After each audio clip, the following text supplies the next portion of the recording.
Hello everyone, कैसे हैं आप लोग। होप सब बढ़िया होंगे। मैं बता दूं, मैं भी ठीक हूँ सर। जैसा कि मैंने आपको बताया था, लॉ वरदान का मैं क्वेश्चन डिस्कशन वापस रिज्यूम करने वाला हूँ, जो कि ऑलरेडी 2 चैप्टर अपलोडेड है यूट्यूब पे भी एंड मेरे क्लास प्लस एप्लीकेशन पे भी है। तो जिनके पास लॉ वरदान बुक है, प्लीज़ ये बुक लेके बैठो। सर लॉ वरदान बुक है क्या? Last day LDR book. Sir law वरदान ही नहीं, मैंने ग्रुप 1 प्लस एससीएमपी प्लस डीटी के लिए लास्ट 1.5 डेज का सेवियर बना दिया है, जिसमें ऑलरेडी 1500 प्लस स्टूडेंट्स ने इसको परचेज किया है। तो सच में आप सबका बहुत बहुत धन्यवाद जो आपने इतना प्यार एंड सपोर्ट किया। ठीक है, तो चलो सर स्टार्ट करते हैं अपना फॉरेन कंपनी। क्विक 30 मिनट्स में कंप्लीट करेंगे सर। क्वेश्चन डिस्कशन है, बहुत दिमाग की बत्ती खुलेगी आपकी एक दो क्वेश्चन देख के। तो मेरे सच में दिमाग का बत्ती मेरा भी खुला था। एंड जो पेपर पिछले अटेम्प्ट में जो क्वेश्चन आया था, वो सच में बहुत अच्छा क्वेश्चन था। उसको सॉल्व भी करेंगे, थोड़ा कैलकुलेशन पार्ट है। चलो सर स्टार्ट करते हैं। So, X Limited, a foreign company, along with financial statement financial year 2021 of its Indian business। और हाँ sir, please likes subscribe share कर दिया करो, जिससे मोटिवेशन मिलता है कि नेक्स्ट वीडियो जल्दी से अपलोड करने का। एंड देख रहे हो वीडियो आप लोग तो नीचे कमेंट भी कर दो कैसा लगा। ठीक है, चलो नेक्स्ट, मतलब आप ये समझ लो रिपीटेड बेसिस पे मैं इसको अपलोड करना स्टार्ट कर दूंगा इससे। ठीक है, बिकॉज एलडीआर बिजी था थोड़ा सा। नाउ एलडीआर कंप्लीट है। नहीं परचेज किया हो, डिस्क्रिप्शन बॉक्स पे लिंक है, जाके परचेज कर सकते हो। ईमेल ड्रॉप करो, आपके ईमेल पे आ जाएगा। कॉम्बो ऑफर चल रहा है अभी। मैंने क्लास प्लस टीम ने बोला कि नवरात्र का कूपन ऑफर भी चल रहा है, तो आप जाके कूपन भी लगा सकते हो। 15% डिस्काउंट है। ठीक है, चलो फॉरेन कंपनी है, फाइनेंशियल स्टेटमेंट 2021 है, इंडियन बिजनेस है। ठीक है, file statement of related party transactions, repatriation of profit and statement of transfer of fund with our registrar latest by. अब सर एक वर्ड आता है लेटेस्ट बाई। देखो सर, बेसिकली फाइनेंशियल स्टेटमेंट आपको 6 मंथ्स के अंदर फाइल करना है। और सर एनुअल रिटर्न 60 डेज, याद रखना annual return 60 days, financial statement 6 month. Because financial statement में ऑडिट में टाइम लगता है, एक याद करने टेक्निक है, टाइम लगता है, इसलिए 6 मंथ तक जाता है। अब सर लेटेस्ट बाई मतलब लास्टली कहां तक फाइल कर देना आपको? 6 मंथ्स में from the closure of financial year. तो फाइनेंशियल क्लोज होता है 31 मार्च और 6 मंथ्स क्या हुआ आपका? 30 सितंबर। अब सर बहुत सारे स्टूडेंट बोलते हैं सर 30 डेज का एक्सटेंशन भी तो होता है। यस एक्सटेंशन होता है, बट उसमें फॉरेन कंपनी को एप्लीकेशन डालना पड़ता है, रजिस्ट्रार के सेटिस्फेक्शन पे आपको उसको एक्सटेंशन मिलेगा। बट यहाँ पे बोला है लेटेस्ट बाई, तो नॉर्मली बाई डिफॉल्ट आपको 6 मंथ्स के अंदर फाइल करना है। तो that is answer number C. ठीक है, चलो सर क्वेश्चन नंबर 1। अब मैं सच बताऊं, आपके एग्जाम का ये क्वेश्चन है, नोट कर लो, जो करना है कर लो। ये आपके एग्जाम में आने वाला क्वेश्चन है। ये आईसीआई का, ये समझ लो अभी तक अनटच्ड सेक्शन है।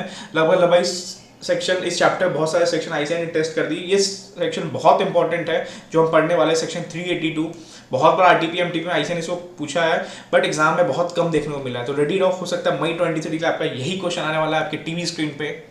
ये रहा, सॉरी, आपके यूट्यूब स्क्रीन पे। ठीक है, a company incorporated in France with limited liability. पहला वर्ड मिला हमें लिमिटेड लायबिलिटी, हाईलाइट करते चलेंगे इसको हम।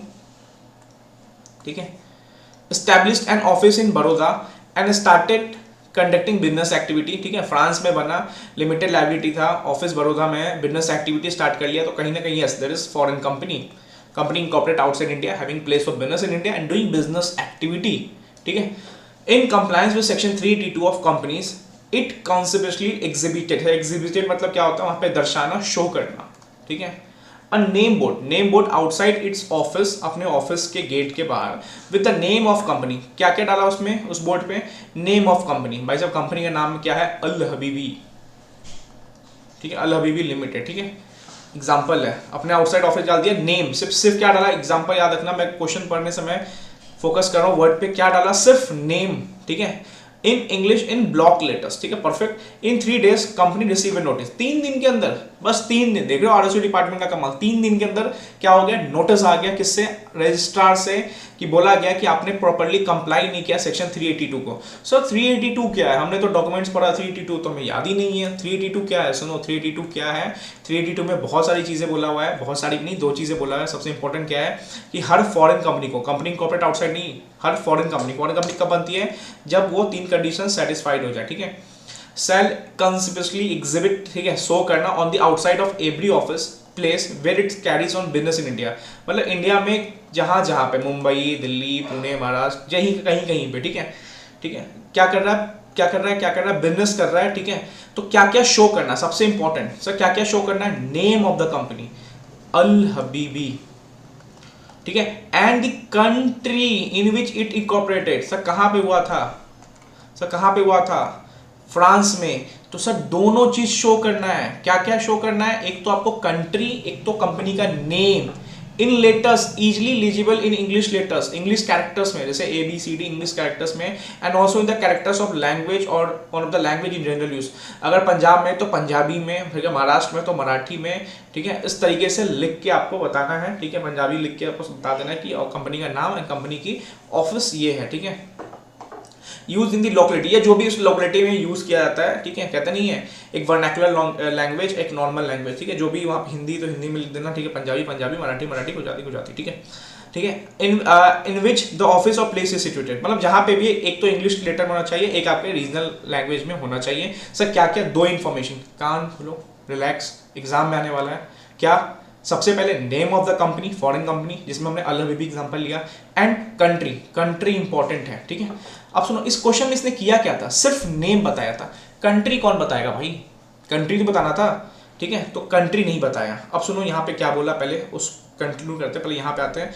The company has exhibited the name of the company in English but it has not display the name of the country. भाई साहब दोनों इंफॉर्मेशन देना है आपको, कंट्री का भी देना है और कंट्री और कंपनी का नेम भी देना है जहां पे इनकॉर्पोरेट हुआ था, ठीक है, नेम भी इंपॉर्टेंट है एंड आपको उस कंट्री का प्लेस भी important. Further it has not display both the facts in the local language, और प्लस में क्या हुआ, एक तो आपने बताया एक नहीं बताया, प्लस में क्या हुआ, आपने लोकल लैंग्वेज में नहीं बताया।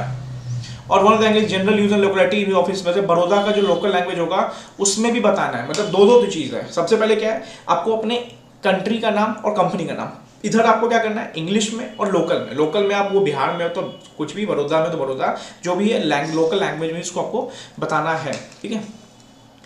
अब सर सुनो, ये तो हो गया। सेकंड क्या बोलता है, if liability of the member of company is limited, अगर कंपनी का लायबिलिटी मेंबर्स का लिमिटेड है तो उसका नोटिस भी आपको बताना है, मतलब उसको नोटिस करवाना है कहीं ना कहीं, वो भी आपको शो करना है। कहाँ का?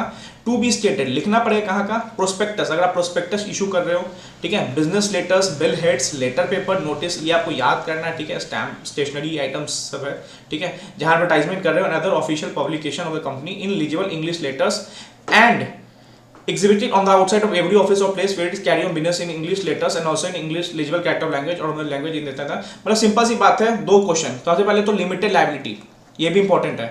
सर क्यों? कल लोग की कंपनी में अगर कांड होता है तो पैसे कहाँ से उठाओगे आप?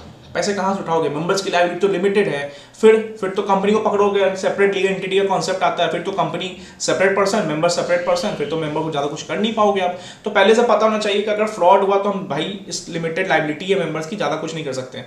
बट अगर अनलिमिटेड है तो कहीं ना कहीं मेंबर्स के भाई साहब कपड़े भी बेचे जाएंगे। कल लोग के कुछ वाइंडिंग अप एंड लिक्विडेशन होता है तो मेंबर्स के कपड़े तो बेचे जाते हैं अनलिमिटेड लायबिलिटी में। तो ये चीज़ पता रहेगा पहले से, किसी पर्सन को डील करने से पहले, तो यहाँ पे सतर्क रहेगा। इसलिए बोला जाता है कि अगर लिमिटेड लायबिलिटी है तो आपको अपने पब्लिकेशंस, लेटर हेड, न्यूज़, जो भी आपके नोटिसेस है वहाँ पे आपको एग्जिबिट करना पड़ेगा इंग्लिश कैरेक्टर्स में, एंड आपको आउटसाइड ऑफ एवरी ऑफिस और प्लेस, आपके प्लेस के बाहर भी आपको बताना पड़ेगा कि here the member liability is limited. बहुत बेस्ट क्वेश्चन है, अच्छे से करना, मैंने डिटेल करवा दिया, ठीक है। Further, the company where the liability of members limited, the fact the members liability is limited has not been exhibited, मतलब ये भी नहीं बताया गया था कि भाई साहब मेंबर की लायबिलिटी लिमिटेड है, ये भी आपको बताना पड़ेगा outside of every office in Baroda in legible English characters also in local language. तो दोनों दो चीज़ है, कंपनी का नाम, country, English, local. Limited liability है तो भी बताना पड़ेगा हर लेटर स्टैम्प्स ये पे क्या क्या में, English characters and local language में, ठीक है। अब lapses would have give right to notice, इसलिए क्या हो गया, आपने कांड किया है तो भाई साहब नोटिस सहो आप, ठीक है। चलो, एलिगेंट एजुकेशन लिमिटेड, देखो बहुत टाइम लिया मैंने इस क्वेश्चन, बट बहुत वेरी वेरी इंपॉर्टेंट क्वेश्चन है क्योंकि एक चीज़ें याद नहीं रहेगी, मैंने इसे बहुत स्लो समझाया इस चीज़ को, ठीक है। एलिगेंट एजुकेशन लिमिटेड, लाइक कर देना। चलो, elegant education limited is a UK based company engage in business of providing online education. Sir online, it has introduced some certificate course having duration of 4 to 6 months and any person can enroll in this course. The education is provided through online classes, webinars, study materials supplied through emails to register candidates. The companies are not having any place of business in India. It is mentioned that all candidates who have enrolled in course are Indian citizens residing in India. Based on the above facts, procuring 100% business from India, where the company will treat as foreign company or Indian company.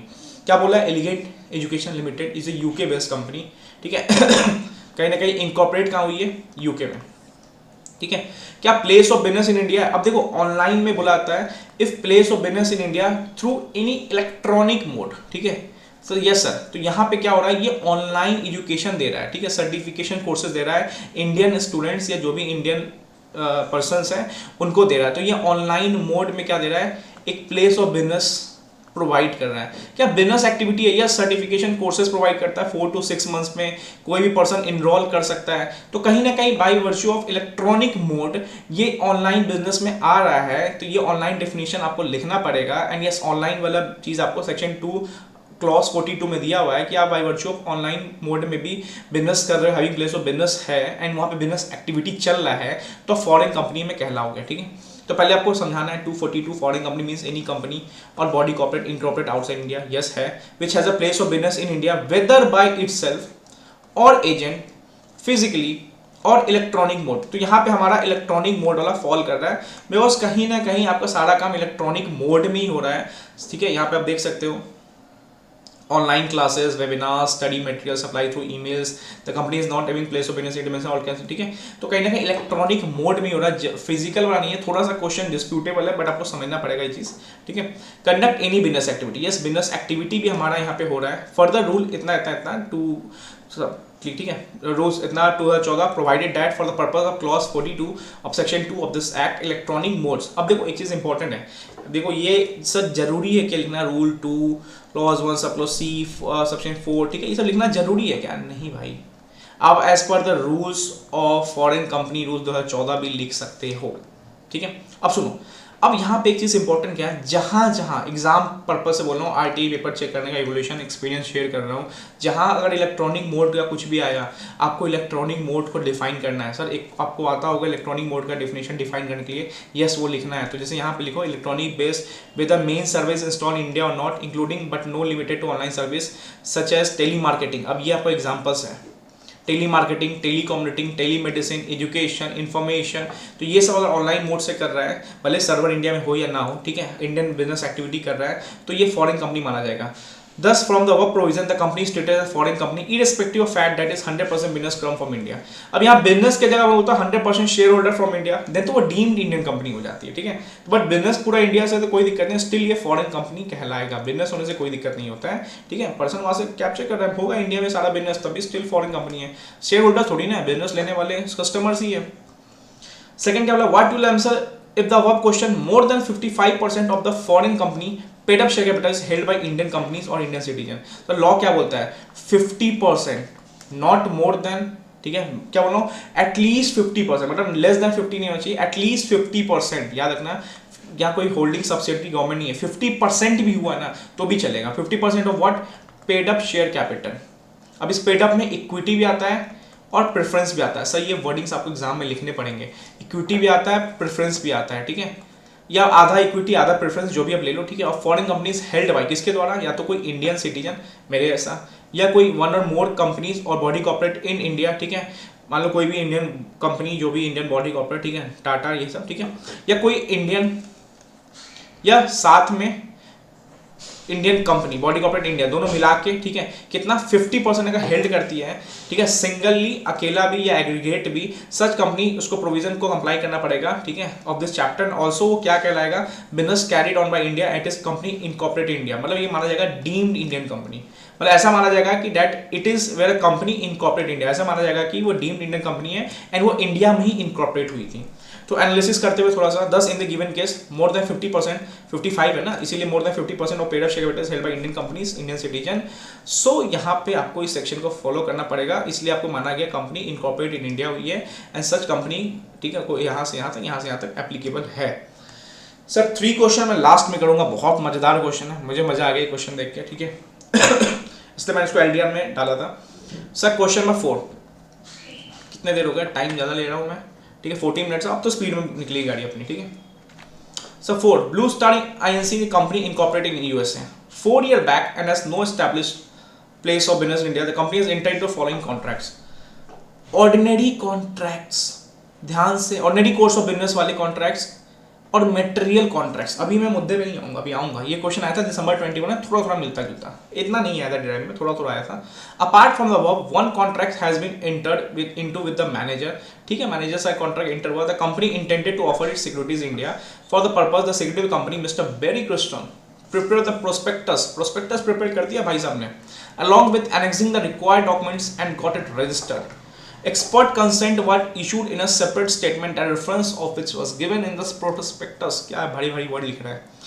Few application forms of securities of Blue Star NC was issued to a prospective investor without a prospectus, out of which such form in connection with a bona fide invitation to person to enter into an underwriting agreement.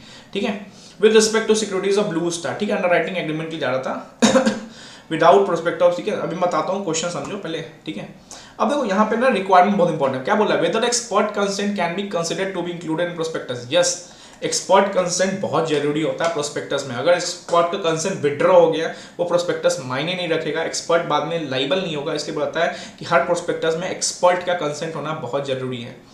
तो पहला, a statement shall be deemed to be included. Deem मतलब माना जाएगा included भाई in a prospectus if it's contain any report or memorandum appearing on the face by reference incorporated in the given the reference of expert consent statements given the prospectus, the expert shall be deemed to be included in prospectus. ठीक है, yes, तो expert consent statement वहाँ माना जाएगा already से, yes, prospectus में वो चीज़ दिया हुआ था. अब देखो ये पॉइंट इंपॉर्टेंट है, थोड़ा सा कंसेप्चुअल. ये तो ठीक है, एक्सपर्ट कंसेंट होता है, स्टेटमेंट डालना पड़ता है कि एक्सपर्ट ने सब कुछ देख लिया, ओके है, आप कोई फ्रॉड नहीं कर रहे हो, पहले वाली कोई आपने सीज नहीं किया था बिजनेस बहुत साल पहले, तो वो एक्सपर्ट चेक करता है. ठीक है, आपका फेयर वैल्यू फेस वैल्यू जो भी है प्रॉपर है या नहीं है. What copy of contracts would have been annexed with the prospectus by mister Berry. What copy of contracts, क्या बोला है, would have been annexed with prospectus. Sir अगर आपको याद होगा प्रोस्पेक्टस साथ मेटेरियल कॉन्ट्रैक्ट्स को एनेक्स किया जाता है. क्या बोल रहा हूँ मैं, मेटेरियल कॉन्ट्रैक्ट्स को एनेक्स किया जाता है. ये दिसंबर 21 में आया था कि बताइए प्रोस्पेक्टस साथ क्या क्या एनेक्स होता है. तो material contracts of what, 2 previous years. ठीक है, और contract with manager MD executive person, और पावर ऑफ अटर्नी, और अंडरराइटर कमीशन अंडरराइटर एग्रीमेंट बना होगा वो भी अटैच करना पड़ता है, और एक्सपर्ट कंसेंट. ये सारे क्वेश्चन आते हैं. ये बच्चे टेस्ट सीरीज में इतना ज़्यादा गिरते हैं इस क्वेश्चन में, वो लिखते हैं डॉक्यूमेंट ऑफ एमओए, ये सब नहीं. यहाँ पे मेटेरियल कॉन्ट्रैक्ट, अंडरराइटर एग्रीमेंट, कोई भी कॉन्ट्रैक्ट विथ एमडी मैनेजर, वो सब. तो बोल रहा है कि कौन कौन से कॉन्ट्रैक्ट आपको एनेक्स करने हैं. तो सर मैंने क्या बोला, material contract of last 2 previous year. ठीक है, तो सर सबसे पहले इस दोनों में से मेटेरियल कौन सा, ये वाला, तो इसको हम काटेंगे. अब बोला लास्ट 2 previous फाइनेंशियल ईयर. ठीक है, ठीक है, तो लास्ट 2 क्या हो गया, ये. तो टोटल हमें क्या करना है, 7 कॉन्ट्रैक्ट्स को क्या करना है, इंक्लूड करना है. ठीक है, तो वही चीज़ है. अब कॉपी ऑफ कॉन्ट्रैक्ट, आप देखो सबसे पहले क्या होता है, अपॉइंटमेंट ऑफ एमडी. अपने मैनेजर एमडी सबको अपॉइंट किया होगा, तो उसके रिगार्डिंग भी आपको अटैच करना है. ठीक है, a copy of any other material contracts not in the ordinary course. Ordinary course वाला नहीं करना है, जो बगल हमने काट दिया था, बट जो कि प्रेसिडिंग 2 years का मेटेरियल कॉन्ट्रैक्ट्स है वो करना है. तो यहाँ पे मेटेरियल कॉन्ट्रैक्ट्स कितने थे, 3 + 4 7, जो कि आप देख सकते हो 3 + 4 7. ऑर्डिनरी कोर्स वाला नहीं करना है इसमें. ठीक है, तो टोटल लास्ट 2 year का टोटल क्या हो गया, 7 कॉन्ट्रैक्ट्स हमें क्या करना है, इंक्लूड करना है यहाँ पे. सॉरी. ठीक है, तो यहाँ पे आप देख सकते हो.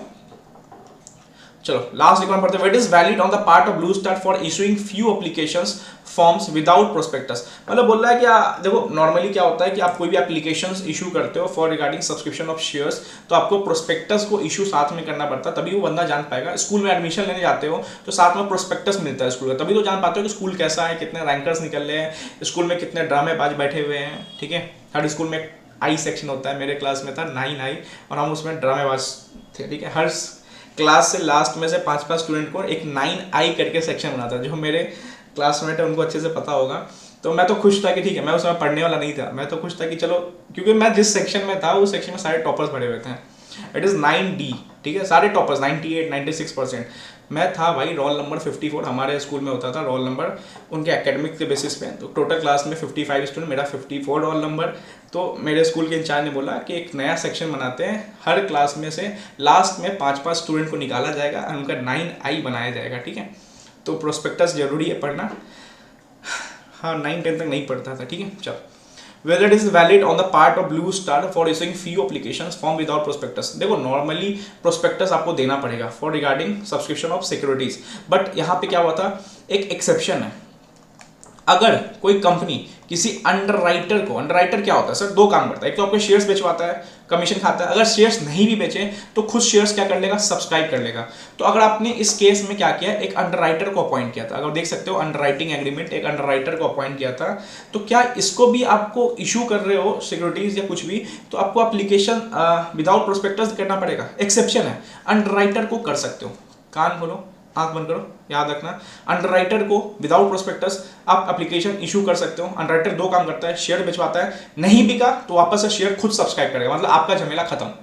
तो कहीं ना कहीं वापस सब्सक्राइब कर लिया तो मेंबर बन जाएगा, एक तरह से शेयर सब्सक्राइब हो गया, तो उसको प्रोस्पेक्टस चाहिए नहीं, एक्सेप्शन है, अंडरराइटर है तो नहीं भी करोगे चलेगा, ठीक है। तो वही चीज़ है। ब्लू स्टार हैज़ कहा गया, ठीक है, देखो, how where the application form issued in connection with bona fide invitation to person to enter into underwriting agreement with respect securities can be considered as valid. Underwriter वाला है तो वैलिड हो जाता है, बट अदरवाइज अंडरराइटर नहीं होता तो हो सकता है वायलेट हो जाता प्रोविजन का विदाउट प्रोस्पेक्टस इशू करना, ठीक है। तो अंडरराइटर्स को आप दे सकते हो, बाद में उसको खुद सब्सक्राइब भी कर लिया, कोई दिक्कत नहीं, विदाउट प्रोस्पेक्टस आप कर सकते हो।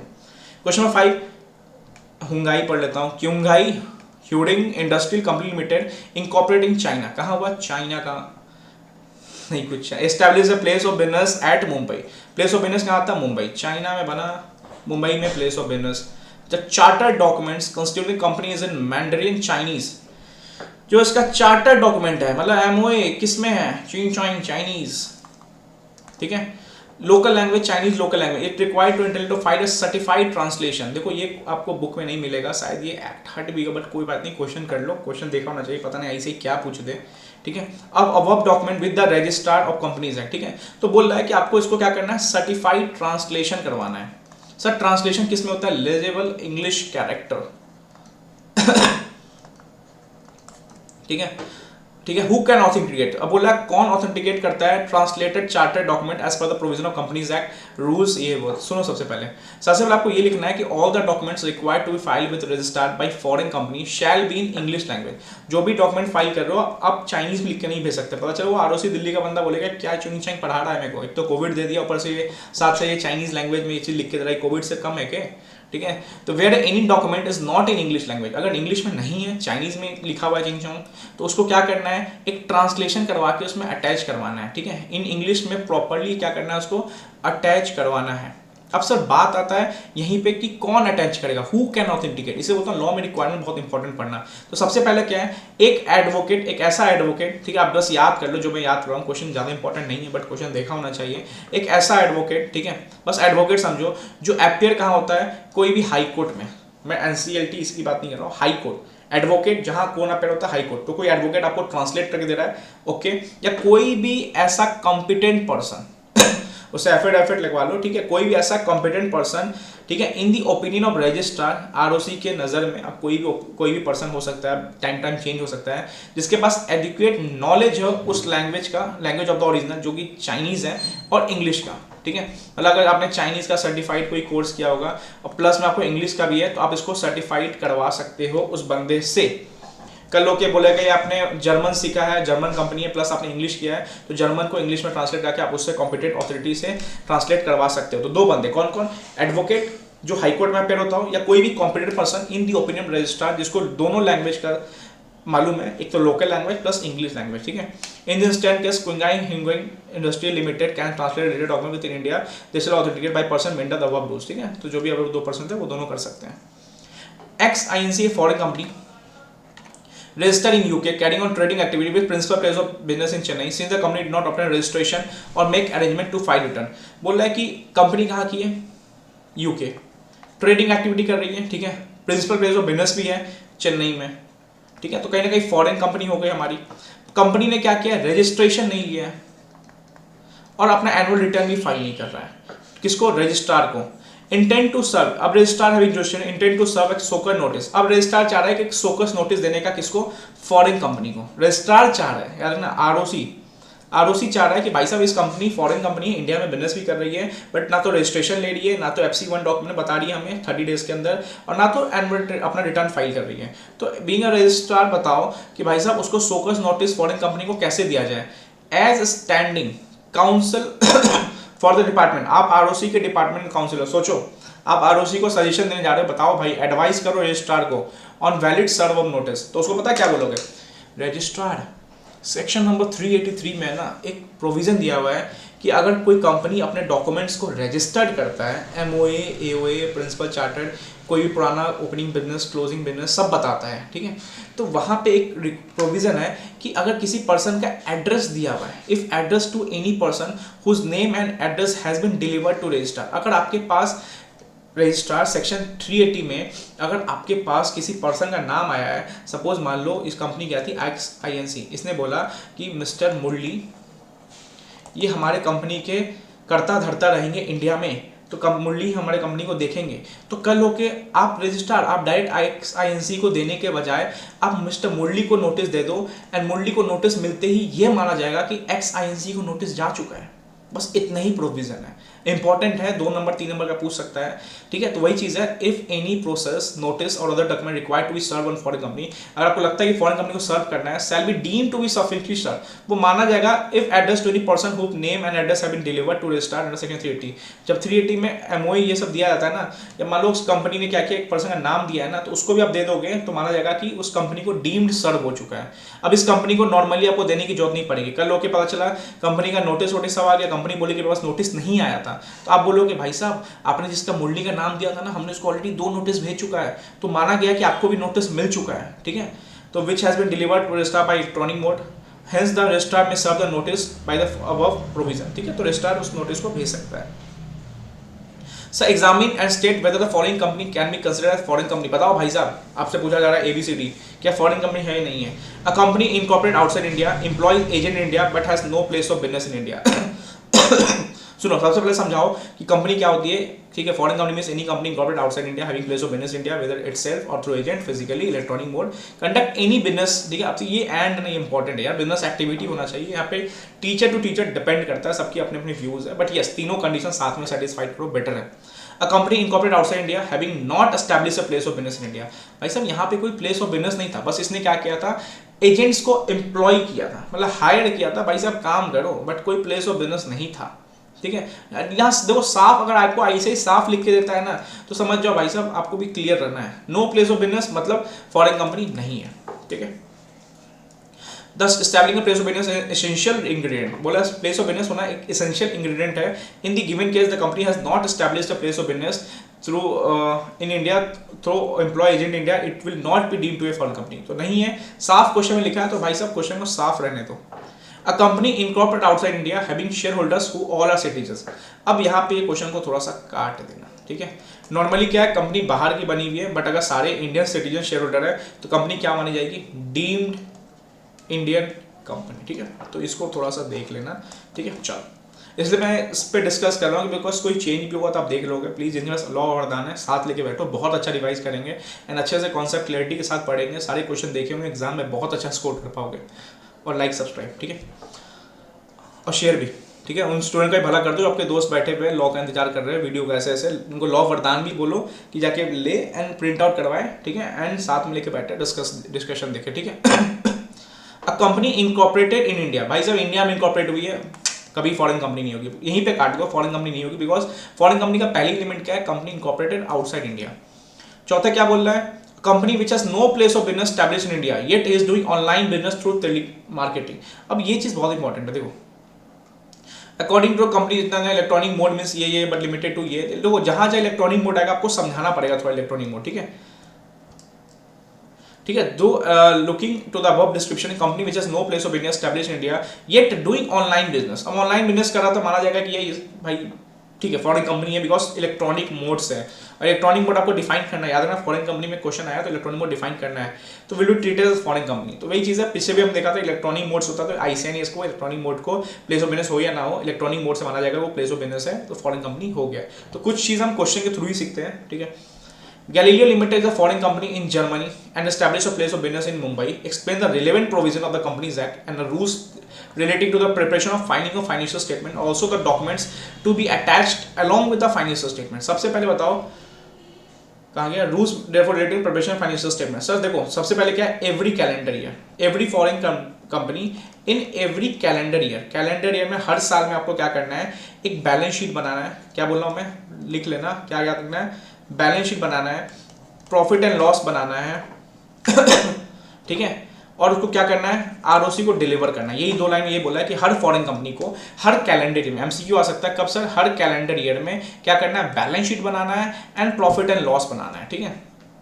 और किसको डिलीवर करना है, आरओसी को। भाई आरओसी को दोगे ना, करता करता तो वही है आपका। साथ साथ as per the company rules every foreign company shall prepare financial statement of its business operation, अपने बिजनेस ऑपरेशन में फाइनेंशियल स्टेटमेंट प्रिपेयर करना है एज पर शेड्यूल 3। एमसीक्यू के लिए इंपॉर्टेंट है, शेड्यूल 3 के हिसाब से आपको अपना बिजनेस इंडियन बिजनेस ऑपरेशन का क्या करना है, फाइनेंशियल स्टेटमेंट बनाना है, जिसमें क्या क्या एनेक्स होंगे, अकाउंट्स ऑफ कंपनी, ठीक है, और latest consolidation financial statement, yes consolidation financial statement भी अटैच होंगे, ठीक है, एंड इंग्लिश लैंग्वेज ट्रांसलेशन ये सब देख लेना।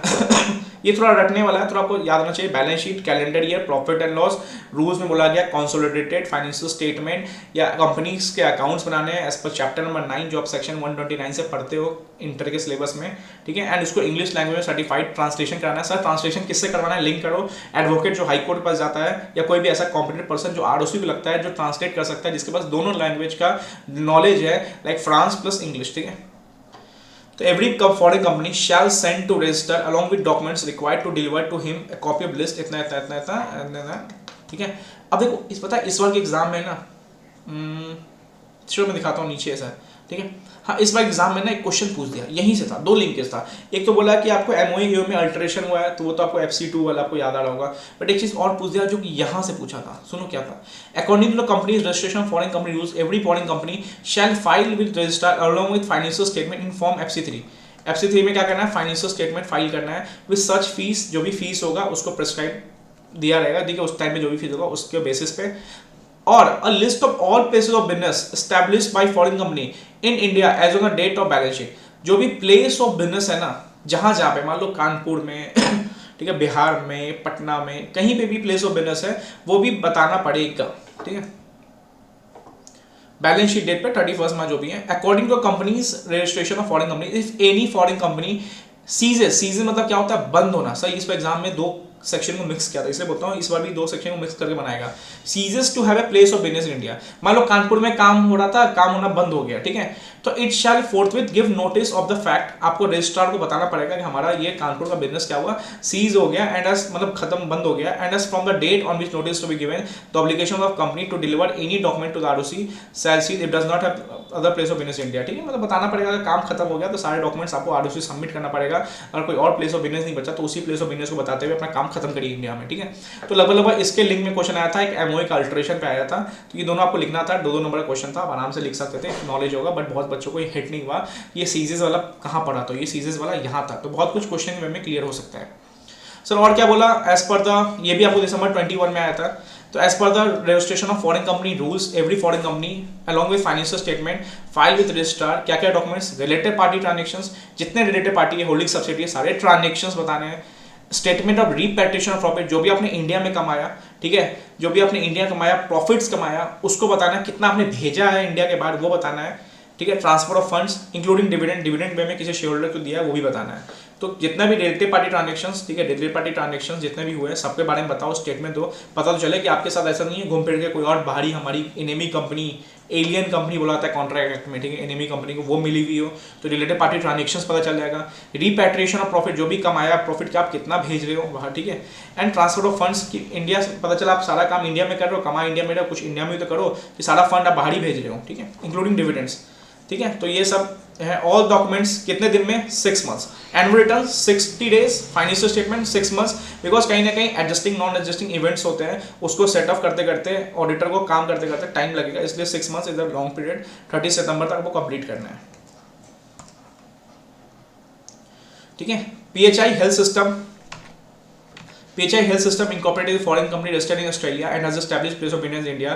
The financial statement pertaining to Indian business operation were prepared company. Whether the accounts of the company pertaining to Indian business shall be audited? If yes, by whom? क्या accounts audited होंगे? Yes. किसके द्वारा होंगे? CA in practice.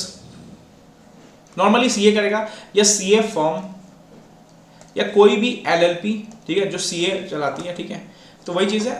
तो accounts इतना PHI shall get its accounts pertaining to invest get audited by practicing chartered accountants, servicing chartered account नहीं बोला, practising जो COP लेके बैठा हुआ है उससे इंडिया में, ठीक है, और फॉर्म और एलएलपी और प्रैक्टिसिंग चार्टर्ड अकाउंटेंट्स, जो सीए का फॉर्म्स है या सीए ने एलएलपी बना रखा है, वो सब क्या कर सकता है, ऑडिट कर सकता है। यस, ऑडिट करवाना पड़ेगा, ठीक है।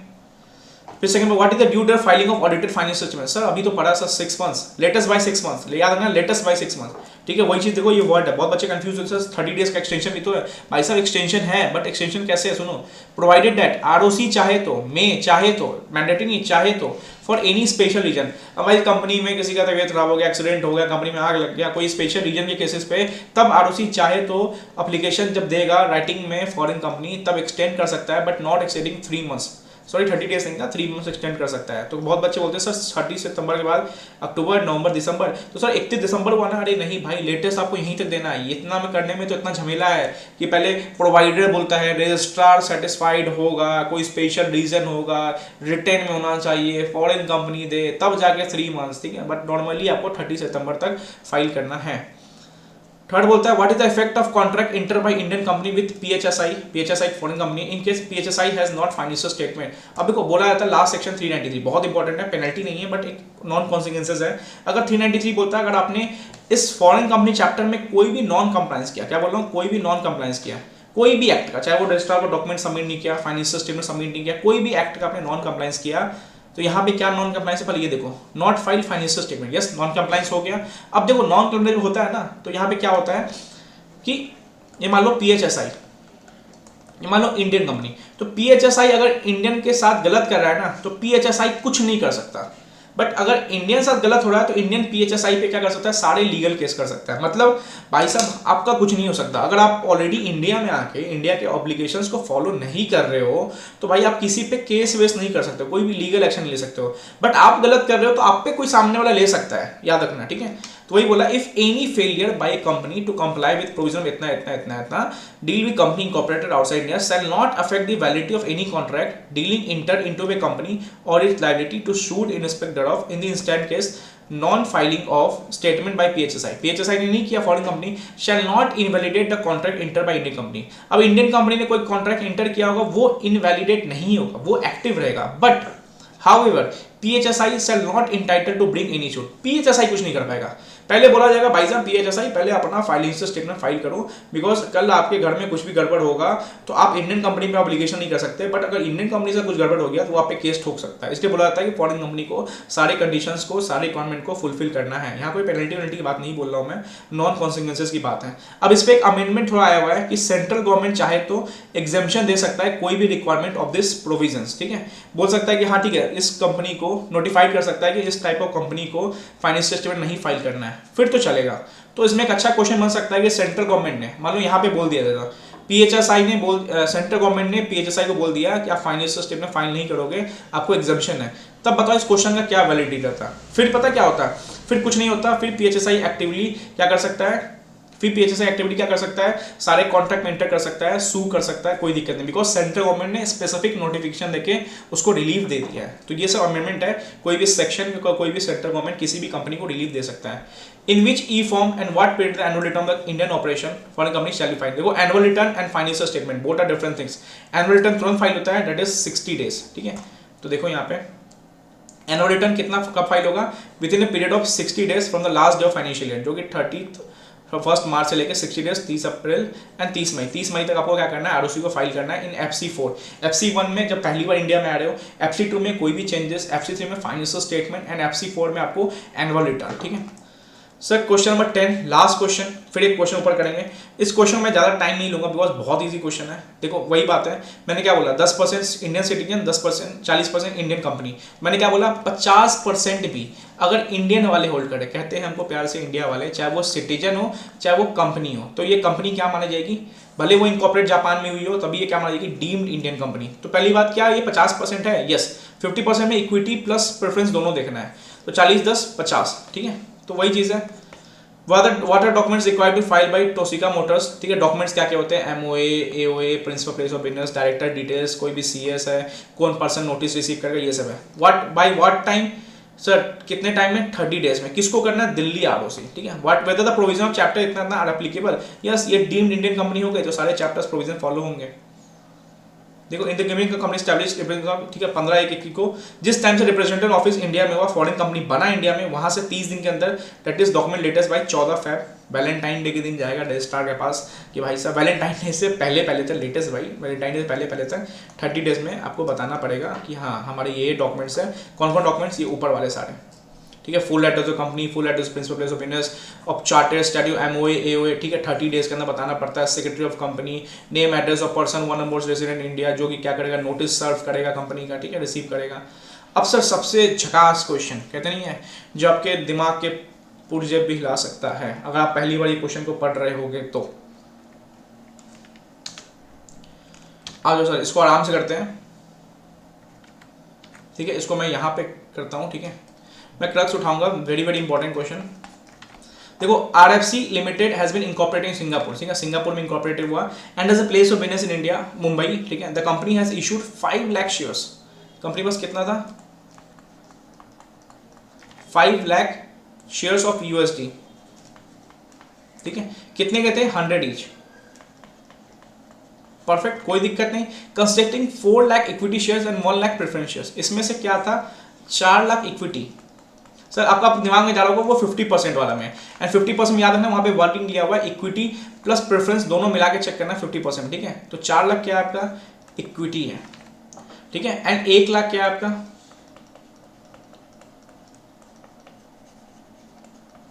प्रेफरेंस है, ठीक है। The issued share capital is fully paid up, issued share capital is fully paid up, ठीक है, fully paid up, issued share capital fully paid up. Sir पहले देख लो कितना का है, देखो 5 लाख में से ये नंबर्स है, अमाउंट नहीं बोल रहा हूं, अभी 100 रुपीज वाले है, ठीक है। अब सुनो, fully paid up except 5000 preference share ऐसे थे, ठीक है, ऑफ यूएसडी 50 जो अनपेड है, 5000 प्रेफरेंस, इसमें से लाल कर देता हूं, 5000 प्रेफरेंस ऐसे थे, बहुत इंपॉर्टेंट क्वेश्चन है, 5000 ऐसे थे जो अनपेड थे, ठीक है, 5000 ऐसे थे जो अनपेड थे, ठीक है। Fully paid up except 5000 of rupees, कितना, 50 वाले कितने थे, अनपेड थे। तो सर टोटल अनपेड कितना हो गया, 5000 इंटू 50, आप निकालोगे 2.5 लाख रुपए, ठीक है। पहले टोटल कर लो, 4 लाख इंटू 100, ये आपका आ जाएगा जो फुल्ली पेड अप है, ठीक है, 4 लाख, इट्स 4 2 3 4 5 6 7, ठीक है। एंड इधर कितना आ गया आपका, ठीक है, मतलब यहाँ पे हम 1 लाख कर देते हैं, फिर माइनस कर देंगे, ठीक है, 2 3 4 5 6 7, टोटल आपका आ गया 5 करोड़ रुपीस। इसमें से हमने टोटल ले लिया, इसमें से हमें पता चला गया कि 5000 के शेयर्स ऐसे क्या जो अनपेड है, तो हमने लेस कर दिया 5000 इंटू 50, जो कि आपका 2.5 लाख रुपए आ गया।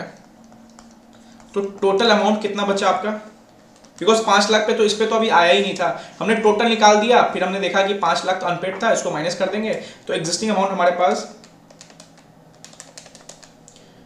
49 लाख 4 करोड़ 97 लाख 50,000, ठीक है, यहां तक सही चल रहा है, 4 करोड़ 97 लाख 50,000, ठीक है, ये कैलकुलेशन यहां तक आ गया, जो कि यहां पे क्या था, ये total paid up share capital, मतलब यहां पे पूरा पैसा मिल चुका है। अब इसमें से देखना है क्या इसका 50% भी हमने होल्ड किया इंडियन कंपनी ने, अगर किया है इसका 50% भी, तो वो डीम्ड इंडियन कंपनी मानी जाएगी, ठीक है। क्वेश्चंस को कंप्लीट करते हैं। अब बोला क्या, RJW and Indian citizen hold 26,000 preference share capital, ठीक है, क्या बोल रहा है, RJW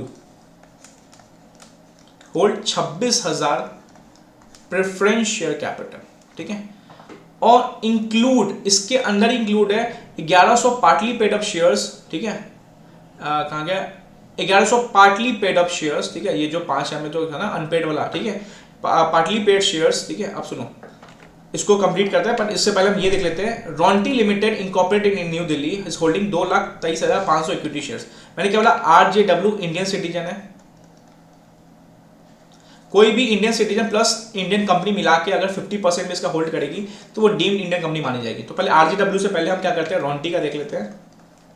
सर रॉन्टी ने कितना किया है, 2,23,500, कितने का होता है सर? 100 रुपीज़ का। टोटल कितना हो गया? 2,23,500 इंटू 100, 2,23,50,000। ठीक है। अब सर देखो, अब यहाँ तो हमें ये पता चल गया 2,23,50,000। यहाँ पे गेम बहुत तगड़ा है। अब 26,000 प्रेफरेंस शेयर थे, इसको एक काम करो, ठीक है, 26,000 प्रेफरेंस शेयर थे, इसको एक काम करो, पूरा 100 में निकालो। ये आपका कितना आ गया सर? 26 लाख। ठीक है, पूरा 100 निकाल लिया। अब इसमें क्या बोला? Which include 1100 partly paid up share capital. ठीक है, इसमें ऑलरेडी इंक्लूड था 1100 पार्टली पेड अप। तो पार्टली पेड अप में पता चला 1100 पे, तो हमारा इस 5,000 में से 5,000 अंदर 1100 था जिसमें पार्टली पेड अप था, तो इसमें से आपको पार्टली पेड अप हटाना पड़ेगा। तो 1100 इंटू कितना था? 50।